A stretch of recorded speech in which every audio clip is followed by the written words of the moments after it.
The new gate is the most advanced MMORPG created using state-of-the-art technology. Players can roam around freely in this world with their favorite characters, defeat powerful monsters, and even make a huge fortune using trading. However, one day, this exciting MMORPG turns into a death game as the players get trapped inside it as they cannot log out, and death inside the game means death in the real world as well. With all of this going on, a wannabe Kirito named Shin steps up and decides to clear the game on his own. He eventually confronts the final boss, and following an intense battle, Shin manages to defeat it. He acquires some crazy, including the Transcended, the Accomplished, and the Liberator. With this, the players can now log out and leave the game. Before leaving himself, Shin decides to wait till all the other players leave. After all the other players leave, Shin attempts to log out as well, as suddenly, a mysterious light appears out of nowhere and Shin gets unconscious. Upon waking up, he realizes that he is still inside the game, and for some reason, it feels way too realistic. He also notices that his stats have boosted a lot, which makes sense since he defeated the last boss. He then attempts to log out once again, only to notice that the logout option is gone. This makes him realize that he is trapped inside the game, and with no other option left, he decides to venture back to his home in the game. On his way, he comes across a massive town which shocks him.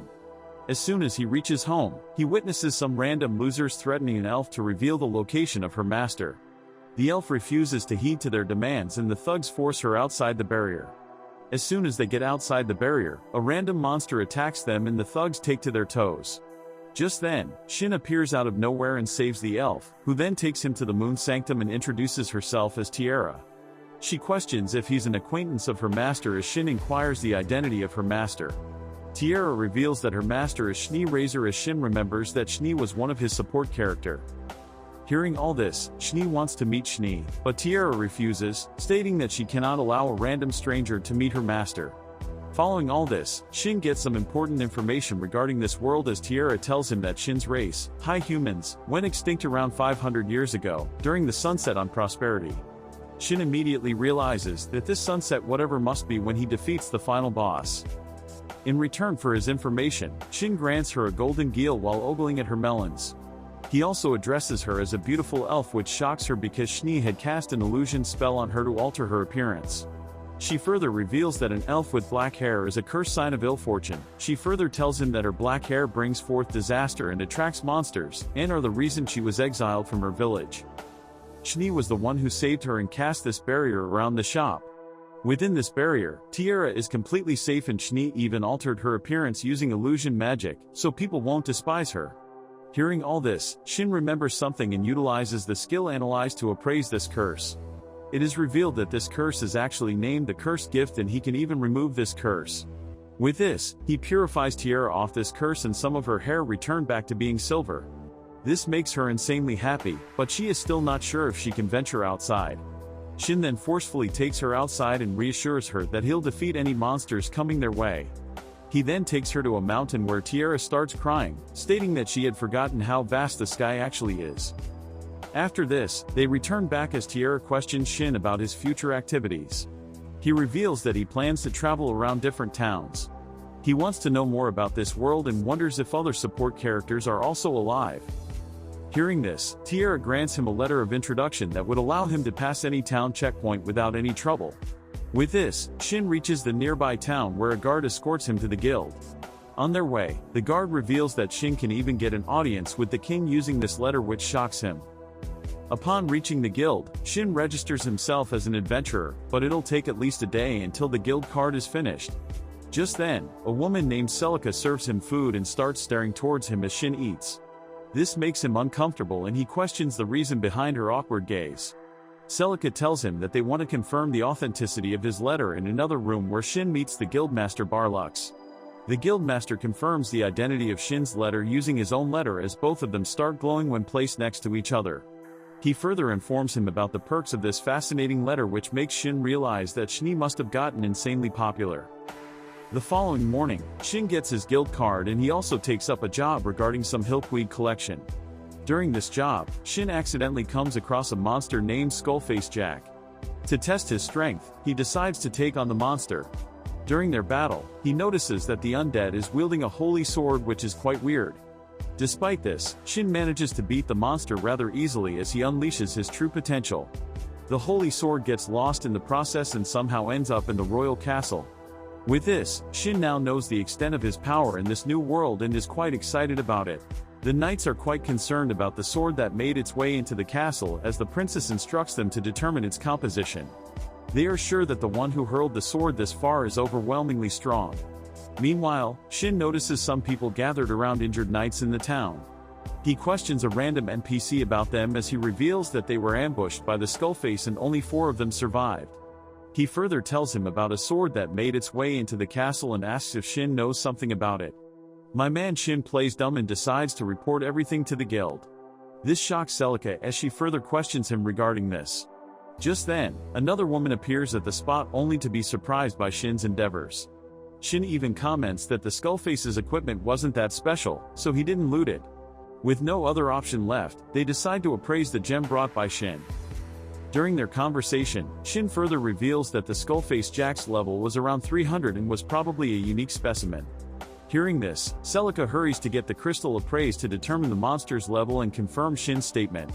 According to them, if Shin has managed to defeat a level 359 Skullface Jack, then he's probably stronger than a useless A-rank party. Following all this, Shin decides to have lunch and urges them to keep his strength a secret. At the restaurant, the waitress asks Shin if he would mind sharing a table with someone, to which he replies negatively.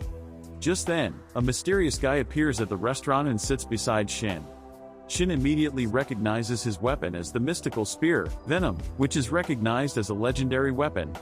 After Shin introduces himself, the guy also introduces himself as Wilhelm Avis, who questions if Shin is a rookie adventurer.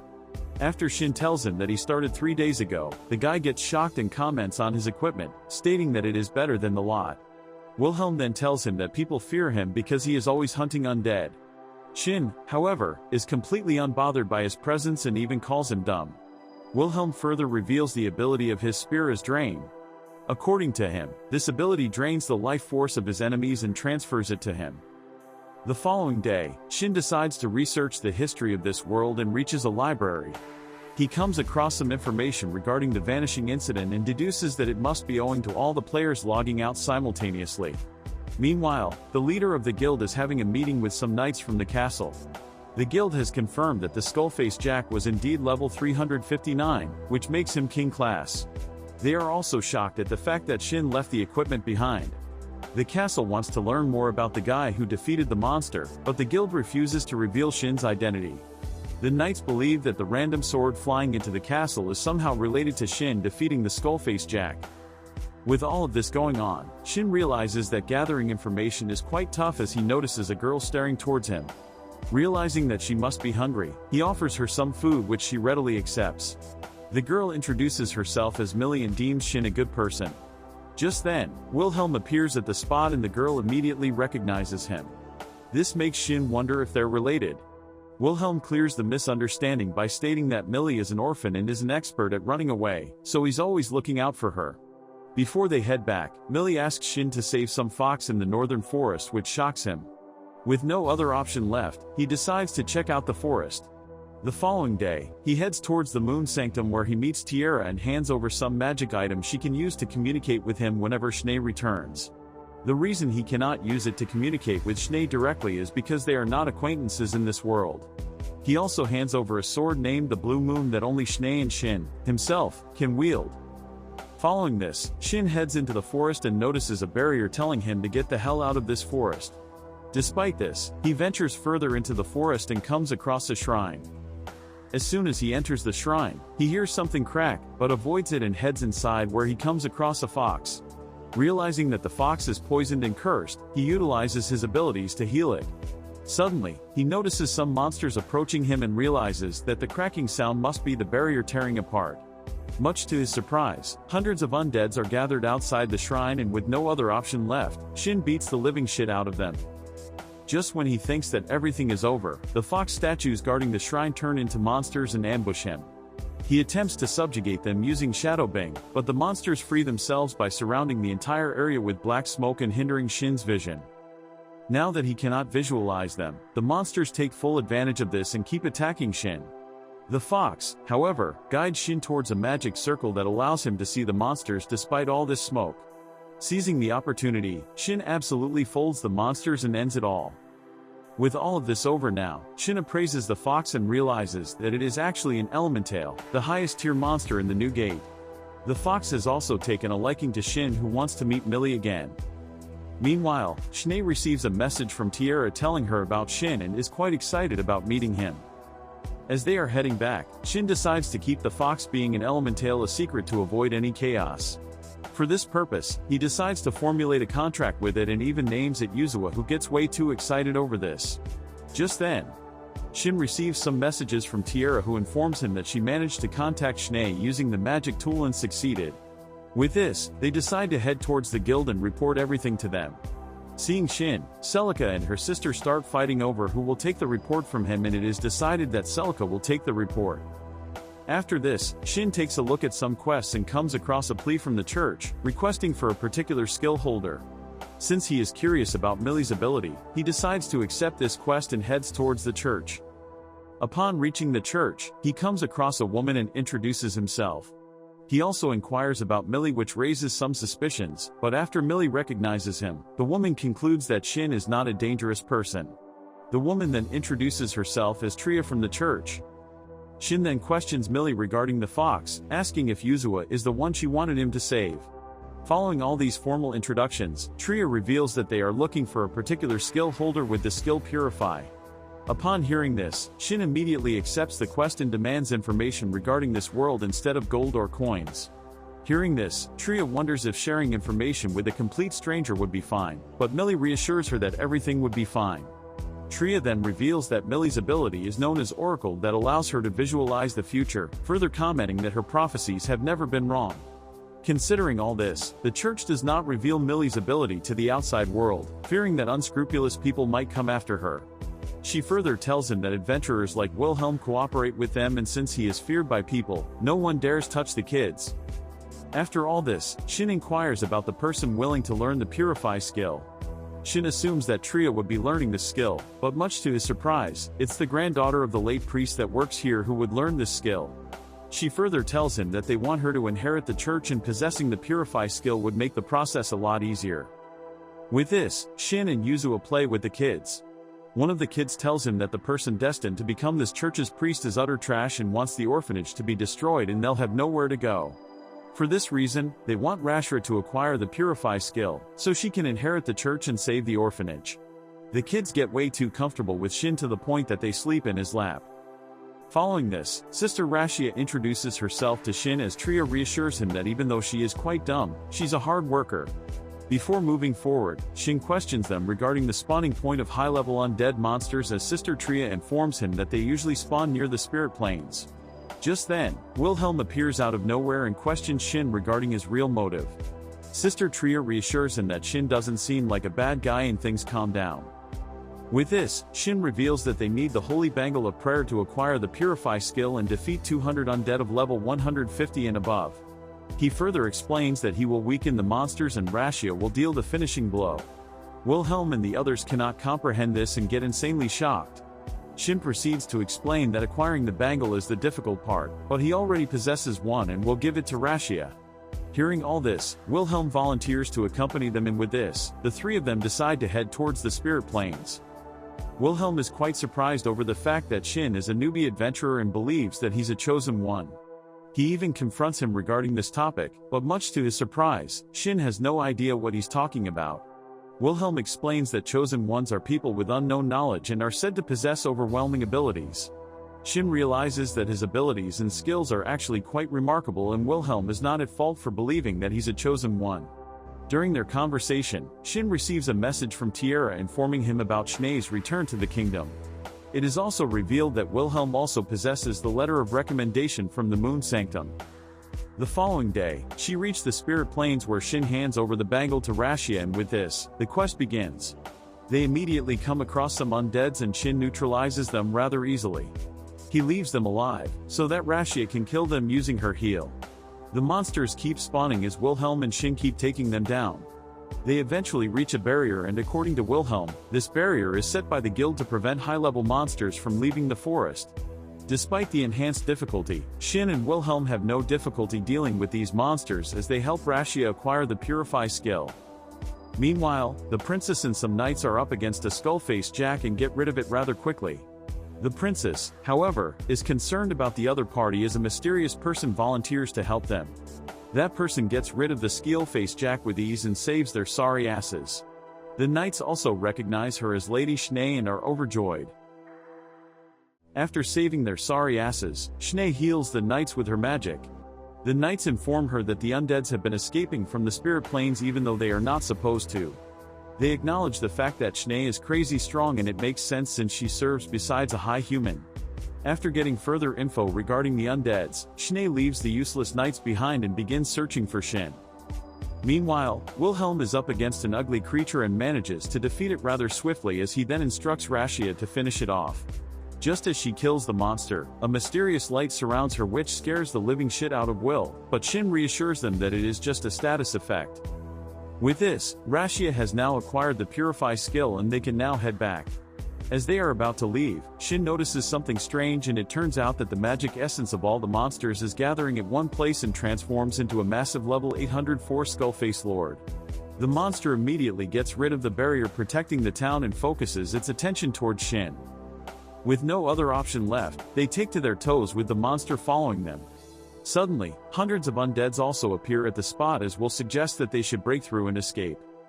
However, being the goody two-shoes he is, Shin instructs Will to take Rashia and leave as he releases his limiter. With this, he has now unleashed his full potential. Realizing that Will is just as useless as he looks, he even grants him a physical buff. With his abilities, he breaks through the undead and allows them to escape. Shin also wanted Yuzua to escape alongside them, but the clingy fox insisted on staying behind. As Shin is playing around with all these undead, Schnee notices a massive blast and approaches it.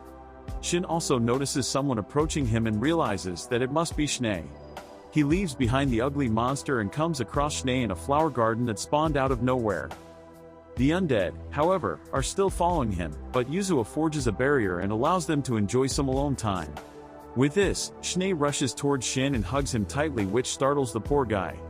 He tells her that he is back home and hugs her as well. Now that their wholesome reunion is over, it's about time they get rid of the monster who is probably feeling lonely because Shin left him behind. Together, Shin and Schnee unleash a massive attack that gets rid of all the undead in the vicinity. Shin then utilizes his sword to finish off the Skullface Lord as well. Before dying, the monster utters some words which shocks Shin, but he ignores them just like you're ignoring your deadlines. Shin was hoping to get some intel from the monster, but failed to figure out anything. After this, Shin suggests that they have a chat since they have met after so long. He takes her to a mysterious place and elaborates that after defeating the final boss, he came across a large door in the boss room. Just as he crossed the door, he woke up in a meadow 500 years into the future. Schnee tells him that the support characters made a huge commotion because their masters had disappeared out of nowhere, which made her realize that Shin must have cleared the dungeon. However, one thing that troubled her was the fact that they should have also disappeared alongside the dungeon. Some of them even decided to search for their masters, but owing to the land crust upheaval and the state of confusion among the masses, the support characters went their own ways.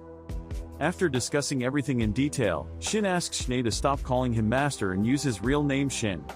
Schnee hesitates a bit, but manages to address Shin by his name. Why are they acting like a real couple though? Anyways, she then questions him regarding his future endeavors as Shin reveals that he wants to investigate the Holy Lands. Schnee then questions if Shin wants to return back to his world, to which he replies positively. This disappoints her a bit, but she keeps her calm. It is also revealed that Schnee remembers everything from their past and she knew that the support characters would disappear when the game is cleared. Following all this catching up and some useless conversation, Schnee questions Shin regarding Yuzua as he tells her everything about it. It turns out that Yuzua has also leveled up and can even converse with Shin now. He then forbids it to talk in front of other people, but they can still converse via telepathy. Yuzua also hides its tails and makes it look like a normal fox. Schnee gets surprised to know that Shin has managed to tame an elemental since no one has ever achieved that feat. With this, Shin decides to explain everything to Rashia and Will before they report it to the guild. They somehow manage to catch up to them as well. Meanwhile, the worthless princess investigates the rift created by Shin's sword and even discovers the weapon.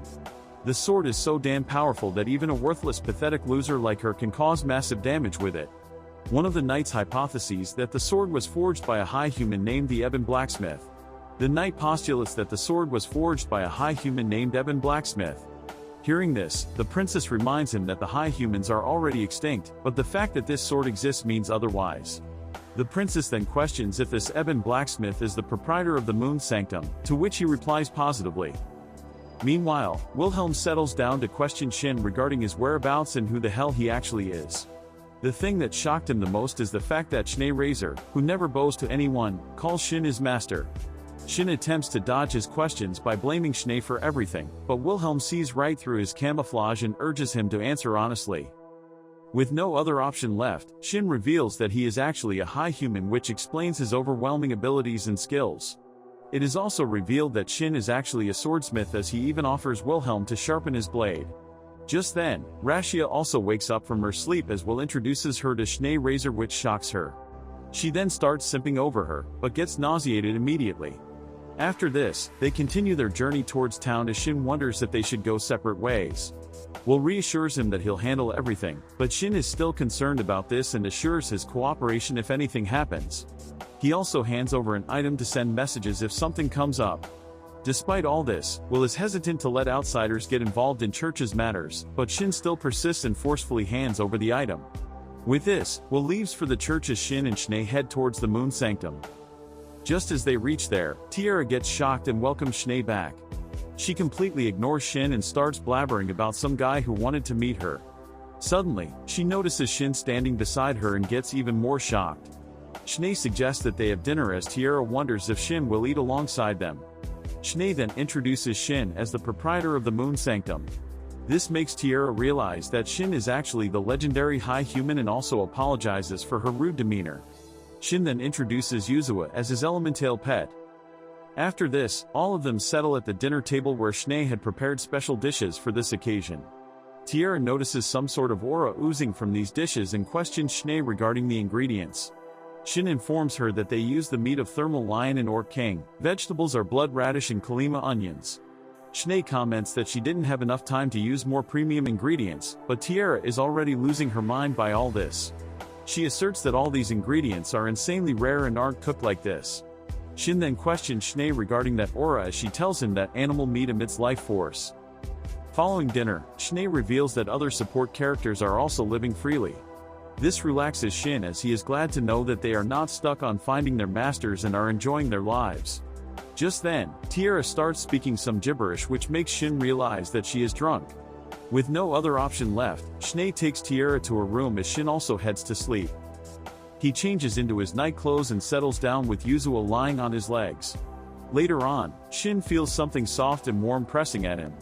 Just as he opens his eyes, he finds Schnee lying beside him, which shocks him. He somehow manages to suppress his nasty desires and keeps calm. Suddenly, he notices tears rolling down her cheeks, contemplating him to think what they actually mean. He apologizes to Schnee for everything and goes back to sleep. The following morning, Shin wakes up to Yuzua being evolved into her human form. Seeing a child without clothes turns him on, but he manages to suppress his nasty desires once again. He brings out some clothes for her and after wearing them, they head downstairs where Schnee compliments Yuzua's Hakama. After this, Shin questions Yuzua regarding her presence in that temple as she tells him that it was less painful there. She further tells him that 500 years ago, a massive catastrophe took place and split the earth. She tried her best to prevent the ground from splitting, which makes Shin realize that the elementals must have prevented the cataclysm from obliterating humans entirely. They then decide to express their gratitude towards Millie and bring something for her as well. Schnee suggests that they take kafal for her, which is a baked sweet taught in Tiara's elf village. She also wants Shin to restock swords, so they can continue their business. Before that, Schnee urges Shin to meet someone named Gerard, who is a high beast and one of the NPCs. According to Schnee, Gerard gathered all the beast tribes and formulated his own kingdom named Farned Beast Alliance. He was also recognized as the first beast king. Keeping his lifespan in mind, Shin wants to meet him as early as possible and decides to leave the following day. Schnee also wants Tiara to travel alongside them because they can now carry the Moon Sanctum with them. With this, Schnee suggests that they split their work to prepare for this journey. Shin decides to take up some quests near Farned to boost his ranking. Schnee then suggests formulating a party so they can communicate freely among themselves. She also wants Tiara to register as an adventurer now that she can go outside. With this, Shin forges some swords to restock their inventory. During all this, Tiara appears at the spot and apologizes for taking so long. Seeing her massive melons, Shin gets flustered and even gets scolded by Tiara for this. He's just a guy in the end. After this, Shin takes her to the town where Tiara gets shocked by the insane crowd. Shin comments that she's like a kid going to a theme park and instructs her to not get overexcited. Tiara then grabs his hand and starts walking blindly. Shin asks if she knows the way to the guild, to which she replies negatively and gets embarrassed. With this, Shin leads her to the guild where he gets promoted to rank E owing to his heroics. Even though he should be rank A or even higher, such a sudden increase in rank won't be appreciated by other adventurers. The nosy woman then questions Shin regarding his relationship with Tiara, wondering if they are lovers. Shin explains that they are just strangers who met recently and have formulated a party. The woman, however, still persists and even comments about them holding hands. Being the dimwit he is, Shin fails to comprehend what's happening and decides to change the topic. He then questions the women regarding the Holy Lands, but she refuses to give him information since it is classified and only available to adventurers ranked above B. With no other option left, Shin asks her about some quest near Fenrid since they are heading towards it. The woman tells him about a quest to escort a horse carriage to Bayruin. Upon hearing this, Shin immediately accepts the quest alongside Tiara and both of them head outside. Shin decides to visit the church before heading to Fenrid and comes across Rashia, who starts simping over Tiara after knowing that she is Schnee's disciple. Following all this introduction, Shin meets Millie and it is revealed that the orphanage is now safe owing to Shin's efforts. Despite all this, Wilhelm wants to take his revenge against that scumbag priest, which makes sense. Shin then hands over some magic charms to Rashia and Millie in case something happens. Just then, the other kids also appear at the spot and insist Shin to play with them, and it seems like Tiara is also getting along well with the kids. As they are heading back, Rashia vows to protect the orphanage, but bites her tongue as usual. After grabbing Tiara's guild card, they head back to take the Moon Sanctum alongside them.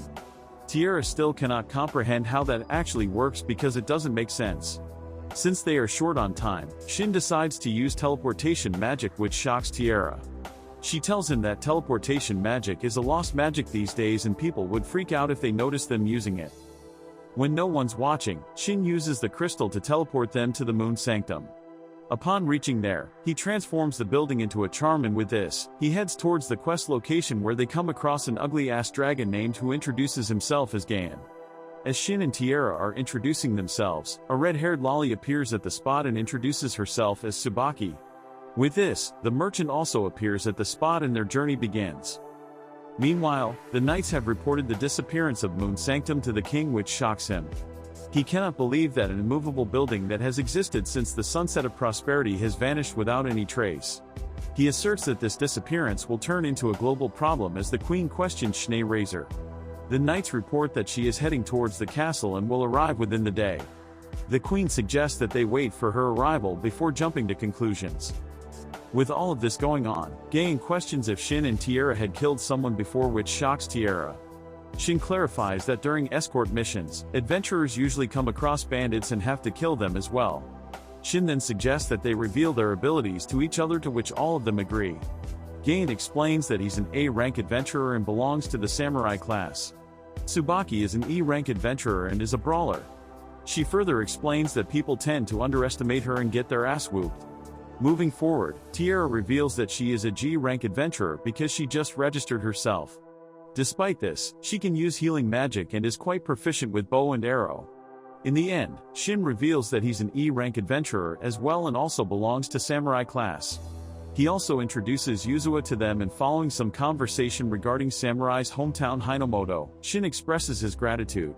Just then, some bandits stop their carriage and threaten them to hand over all their goods if they want to live. With Gan, Shin, and Tsubaki facing them head-on, Tiara is hiding behind the carriage as she strengthens her resolve to actually kill people. Meanwhile, the leader of the bandits turns out to be a lolicon and asks his men to keep her alive. The others also comment some vulgar things about her, which infuriates Shin. Tiara notices something strange about Shin as she also notices some bandits hiding behind bushes. The bandits also reveal their ranks, which makes Shin realize that someone leaked this information to them. As they are sprouting nonsense, an arrow appears out of nowhere and kills one of their men. Before they could notice, Tierra had gotten rid of the men hiding behind bushes. Seeing this, the leader instructs his men to ambush them. They are so insanely overconfident about their abilities that they underestimate Tsubaki and get folded immediately. Shin and Gan also manage to defeat their opponents rather swiftly.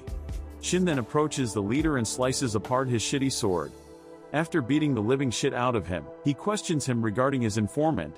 Seeing his expressions, Tierra presses Shin's ugly face to her melons, which flusters him and calms him down. Being a dimwit, Shin fails to comprehend what just happened, and Tierra, on the other hand, is way too embarrassed to even face him. After getting rid of the bandits, Tierra and Shin continue with their quest to escort the horse carriage to Byron. On their way, Shin realizes that it was a good choice to escort this wagon since they were raided by some bandits on their way to get goods connected to the church. The bandits were so dumb that they didn't even know what they should take since they had so much limited information. Shin realizes that someone has a devious intent to prevent the appointment of the next head of the church, but he wonders who. After reaching Byron, Nak the merchant appreciates them for their help and provides them all with certificates for the job completion. After reporting to the guild, Tierra and Shin part ways with Gan and Tsubaki the redhead, who are heading toward Kilmont. They realize that they still have a lot of journey left to reach Farned, so they decide to buy a wagon of their own. Shin suggests modifying the wagon to make it even more comfortable, but Tierra gets worried when she hears this and tells him that it's a terrible suggestion. She is afraid that Shin the high human will go out of bounds again and do something incredible and flashy like moving the wagon without horses through the sky. Shin reassures her that he is not going to do that, but Tierra still has some trust issues because of how Shin can be at times, like something could be literally impossible for her but Shin would do it like it's nothing. So they decide to get the wagon, which has enough space for them to sleep and carry their luggage. The shopkeeper tells them that they need 2 strong horses to pull this wagon since it's pretty heavy. Shin asks him if they can use a monster to do this job for them, and the shopkeeper agrees with them since monsters are much stronger and efficient. After buying the wagon, Shin gets a telepathic call from Schnee and he informs her that they have bought a wagon in Byron and need to find a horse to set out for Farned. Schnee, being the loyal and helping companion she is, asks to capture a monster to pull the wagon for them, and then it is going to take her around a day to reach them. Furthermore, she informs them regarding the situation at the castle due to the sudden disappearance of Moon Sanctum.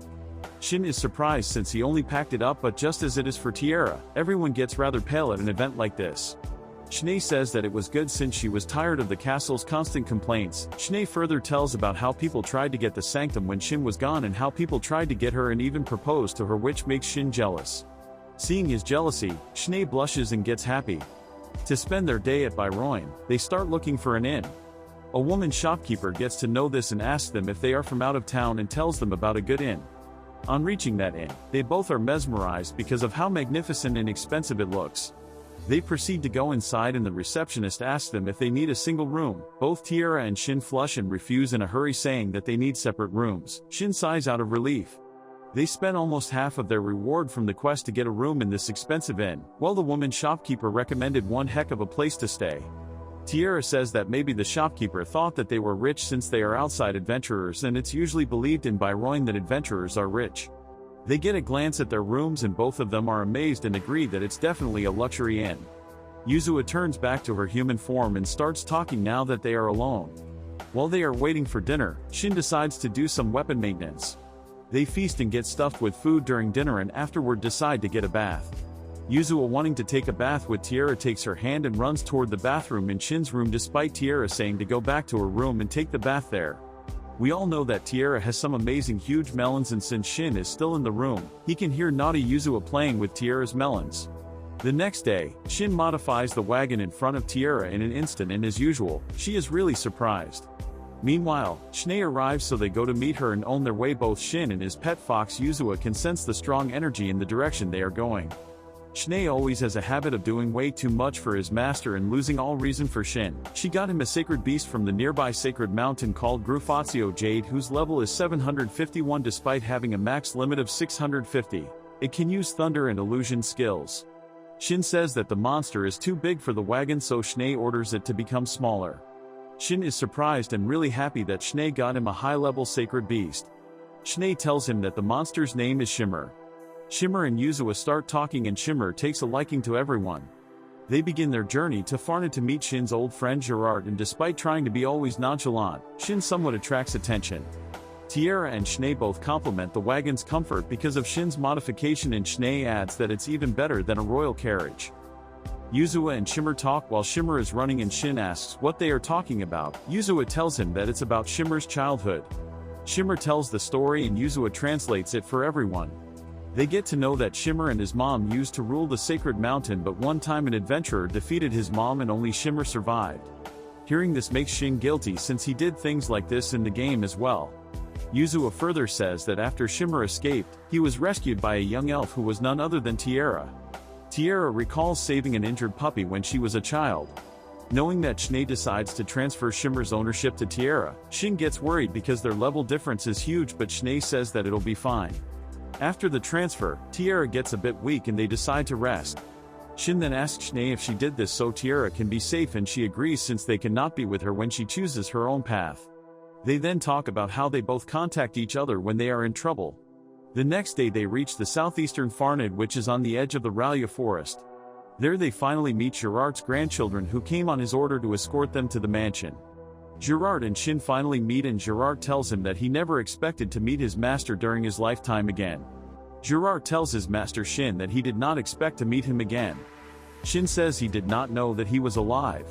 Gerard then introduces his comrades, which include the current Beast King, Wolfgang, and his daughter, Kuore. Then he introduces his retainers, his right hand Van Ku, and his left hand Rajam Dold. Shin introduces himself saying that he is a high human. Gerard tells Shin to drop the formality. Shin says that he should stop calling him master as well. Gerard says that his comrades are nervous since Shin is a high human. A high human is a feared and respected legendary being in this world. Shin and Gerard recall an old fight memory of theirs where they killed a lot of beasts. Shin says that he thought he would die back then and is unable to recall the exact number they killed. Shin then tells Gerard about his heroic deed of founding a nation. Gerard tells Schnee as to why she told Shin this story since he wanted to brag about it himself. Schnee says that she knew that Gerard would exaggerate the story, so she told it to Shin herself. Gerard then tells Shin that he couldn't find him after searching for so long. He tells Shin that he is going to die very soon, within a few weeks. He says that God fulfilled his wish since he didn't expect to live this long. Gerard then asks Shin to fight him as his final wish. Gerard says that he wants to have a one-on-one battle with the strongest warrior and see how far his fangs can reach him. Shin understands his wish to die as a warrior while fighting. Shin accepts the fight proposal. Gerard says that he will tell his comrades about the fight as well. He says that Van and Rajam probably noticed his wish and that they too have been fighting alongside him. He says that among beasts, these two have the longest lifespan. Gerard says that all of them are very old and it's about time they freed the nation from their influence. Shin says that he heard that Wolfgang is an excellent leader. Gerard says yes and says that he's a leader who can talk and listen to his people. Gertz informs his comrades regarding the duel with Shin and that it will happen at Ralia Great Forest. He wishes all of them to see his greatest final battle as it unfolds. Yuzua asks Shin if he's okay while he is thinking about his fight with Gerard. Shin says that he is fine. Gerard thinks about Shin and how his disappearance left a great deep regret in his heart. The next day Shin places the Moon Sanctum and repairs the Gerard glove for him. Gerard thanks him saying that it's like time has rewound. Gerard then asks Shin if he is going to stay in this world or leave Schnee behind in this world. Shin says that he will probably leave this world and that this is the reason he keeps on fighting. Gerard apologizes and says that he understands. Gerard says that this is a difficult problem. Shin wishes there was a way to sort out everything for him and Schnee. They both are excited for their duel the next day. The next day they head towards the Ralia Great Forest. Gerard expresses his excitement saying that his body and spirit are on fire. Shin requests Schnee to protect others from any stray attack. Wolfgang says his farewell to Gerard and expresses his devotion to him. Both of them go down to the forest. Van and Rajam say that it's been a while since he smiled like this. Shin and Gerard fight as if 500 years ago was yesterday. Schnee and others can see the battle happening from far away. Everyone is amazed at the power of the first Beast King and High Human. Schnee says that they are done doing the warm-up after seeing the flashes. Tiara asks Schnee if she is just as powerful. Schnee says that even she faces problems while fighting Gerard. Shin tells Gerard to take everything out. Gerard then converts into his beast form. Shin launches an attack on Gerard which he dodges instantly and shows up from behind Shin. Gerard uses his secret technique Glorious on Shin which he defends. He instantly doubles up on Shin using his 8-petal palm and double will move. Shin is amazed by these consecutive combination skills. He wonders how much training Gerard has done. Shin feels bad for holding back from a man who is ready to give his life for this battle. Shin and Gerard hit each other with their supreme skills Heaven's Blade and Glorious. This breaks Shin's sword, opening him to a claw from Gerard. Gerard stops and falls down on the ground. Shin congratulates him saying that the last attack got him. Gerard is happy his fangs reached him. He asks Shin to show his full power. Shin then jumps back and shows his immense high human power. Shin says his farewell to Gerard. Shin takes Gerard's body to his comrades and says that his fangs managed to reach him. His comrades are in grief and sorrow. Van and Rajam say that is a face of satisfaction and he has not even a single regret. Kuore smiles saying Gerard would laugh if he saw them in sorrow. They bury Gerard the next day and howl in his honor. Shin is sitting all alone by himself when Schnee comes over and hugs him. She asks him if there is anything she can do for him. Shin says that he understands that it was Gerard's wish to have a duel. Yet he still cries saying that it's rough losing a comrade. Schnee says that he did what he had to do and tells him it's okay to cry for a while. Schnee, Shin, and Tierra are back in town. Shin asks Schnee and Tierra as to why they are dressed as beasts. Schnee says that being an elf draws a lot of attention, so she is dressed like this. She says that she is wearing a cosplay item. Shin told them about cosplay items as a joke. Schnee asks him regarding her appearance. Shin simps over her and tells her she looks pretty. Schnee blushes and changes the topic of convo. She says they are going to see Schweid, so they should hurry up. She surely acts weird in front of Shin. Schweid the High Dragnel is an ally of Farnid Alliance, the Dragon Empire Kilmont. He is Shin's former support character. They head towards the Beast King's palace where Schweid is residing along with other country representatives. Shin asks if Schweid is a king like Gerard. Schnee says that he cut off all his ties with royalty and lives freely now. Shin is confused as to how his people are okay with that. Schnee says that the second king was supposed to replace the first one, but since he got injured, Schweid had to stay for a while as the king. Wolfgang and Kuore escort them along the way. Schweid enters the room and grants his master Shin formally. Shin informs him that it's chill, so he needs to leave all his manners aside for a while. Schnee says it's fine to do so. They talk about Gerard's last wish and his duel with Shin. Schweid is happy that Gerard was satisfied. He asks Shin for his later plans. Shin says that he will check the archives in the Holy Land later. Schweid tells him that he is going to accompany him once he comes back from Kilmont. He says to keep in touch by telepathy until then. Shin then gets up and leaves. He returns to him his personal weapon, Calm Moon. It's even better than before since Shin has increased its performance stats by 50%. Shin says his magic control got better ever since he fixed Gerard's equipment. Schweid and Kuore are amazed by this and Schweid calls him frightening because of his abilities. They head to the guild. Shin wants to do a quest to increase his adventurer rank to around C. Shin decides to do the goblin extermination quest. He asks Kuore if she's fine with that. She says that it's okay and that she will do her work later. She tells Shin that she has to check if the Ralya forest is regenerating properly after the battle that happened there. Shin says that he will accompany her. They go to the forest and collect the weird growing herbs and flowers. They kill the goblins as well. Shin goes to the guild desk to get his quest registered. The guide informs her about a message from Mr. Barluxheim, the Baerlic branch guild master. Schnee and Tierra ask him why he is summoned there. He recalls that a sword once went flying to the castle when he killed a high-level skull face. Kuore says she can't accompany him since she can't leave the country. Before leaving, Shin gives Gerard's death moon to Wolfgang and makes him the owner. He tells him that from now on Wolfgang will choose the successor for this instead of him. Shin, Schnee, and Tierra head back to Baerlic, the place where the moon sanctum used to be before. They reach and see that there are watchers nearby. Schnee says that they are on watch for the moon sanctum to come back. She anxiously adds that Shin won't disappear again, right? Shin zones out after hearing this. How can someone wait for so long? Tierra tells him that elves have long lives, so they need a reason to live, and waiting for someone gives them that reason. It's actually a blessing in disguise. They reach the guild. The guides make fun of Shin while he waits for Barluxheim to invite him in. Brother's such a Chad that he always got 2 pretty girls alongside him. Shin refuses, saying he has male companions such as Wilhelm as well. Everyone is surprised because Wilhelm has a deadly aura and everyone is afraid of him. Shin goes inside where Barluxheim introduces him to Arad Royal the Mage. Arad is in charge of gem appraisal at the guild. Arad tells him that the skull-face gem that he brought here has the same mana as the sword which flew to the princess at the castle. It's a great sword with a white blade that rivals with the treasured swords of the kingdom. Arad tells him that the sword stabbed into Byerlich's second princess's bedroom and caused a fuss. Arad did a very fancy version of DNA testing for mana. Shin chuckles in danger. Barlux tells Shin that the second princess, Lady Rian, demands his presence and there is nothing to worry about. After all, he got the letter from Moon Sanctum. Barlux tells him that she might be interested in him because of his power and asks him to marry her. Our shy hero gets all confused and worried hearing this.